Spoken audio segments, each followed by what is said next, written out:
voters last year, and so was our next guest. Brilyn Hollyhand is chairman of the Republican National Committee's Youth Advisory Council. He joins us now to talk more about not only Monday's inauguration and the second Trump term, but we've got to talk about TikTok a bit. Brilyn, good to see you again.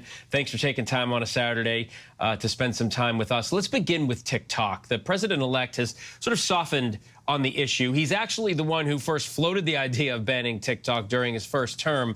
Does the success of his campaign on the app, do you think that's what changed his mind? And what about the national security concerns?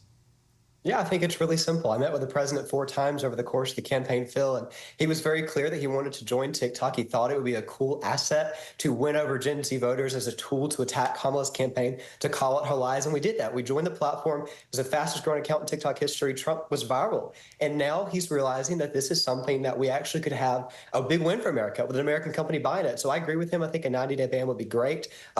Extend this 90 more days and then maybe have an American company do this. Great for the American economy. Great message to the world that the American superpower is back on Monday at noon and that we can buy this app back. I agree with them. I think it'd be pretty cool.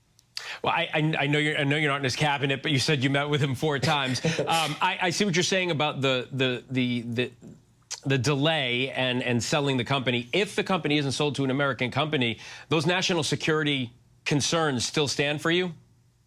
Yes, I agree. I mean, listen, CCP, I think, is the biggest enemy of America. They're kind of our competitor. I think that that's something that I've been very vocal against. I thought it was something that we could use during the campaign. But this is not a top issue for me. We've got a lot of priorities on day one when President Trump gets sworn in. TikTok's just not it for me. And I think that any time that we can attack the CCP, obviously Donald Trump, Marco Rubio are the #1 and #2 enemies of the CCP. Attacking them is where we should be, not allowing them to come and trample on us anymore. All right, looking at the confirmation hearings this past week, this is a younger slate of cabinet picks than we usually see, than we have seen. Also aside from Vice President-elect Vance being only 40 himself, obviously by design, what do you think about it? Phil, it's simple. Monday at noon marks morning in America again.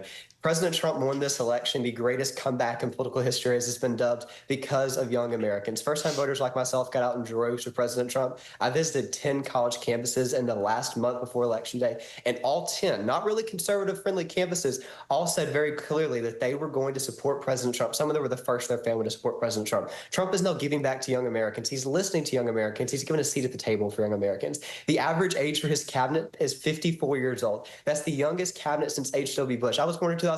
I wasn't even alive when H.W. Bush was anywhere near the White House. This is incredible to see. And I think young Americans are excited to see less gray hairs in Washington and see it less like a retirement home culture and see it more like young people coming in. It's a pretty good breath of fresh air for D.C. But in your short life, you've done a lot of studying, a lot of reading, and you are a very impressive young man. Let me just say this. The campaign's over. Governing begins. I know you're very excited. This is what you wanted to see happen. Politics aside, the president-elect now goes into office. He's been talking about Greenland and the Panama Canal and things of that nature. I know he was elected by a lot of people in this country who want him to, bring down inflation. Do you think that's got to be a top priority? And what happens if he doesn't deliver on that? He will deliver on it, and it will be something that's done pretty early on in the administration. I've been talking with him and his family and the transition team pretty closely in the past few weeks and months. Listen, we're entering an era, Phil, where the Republican Party is the party of Gen Z for 3 simple reasons. We listen to their concerns, we address their concerns, and we're not shoving woke propaganda down their throats. Addressing their concerns is the important part here. Gen Z delivered a rejection in November, but not a rejection of Trump as the media predicted in polling leading up to it. Instead, Gen Z rejected the left and their woke propaganda machine. They want a non-traditional presidency. That includes a non-traditional cabinet. There's been some criticism of that, but President Trump will be a non-traditional president, shaking up Washington. We did 3 really cool things. We brought over undecided voters, first-time voters like myself. We brought over disenfranchised Democrats. We brought over independents. Who else can do that? We're the big tent party now, and Trump's going to act like that as the president. Yeah, I feel like you're going to run for office someday, but we'll talk about that another time. Brilyn Hollyhand, thanks so much for taking the time to talk to us on Saturday. Appreciate it. I appreciate you. Have a good weekend. Happy inauguration. You too.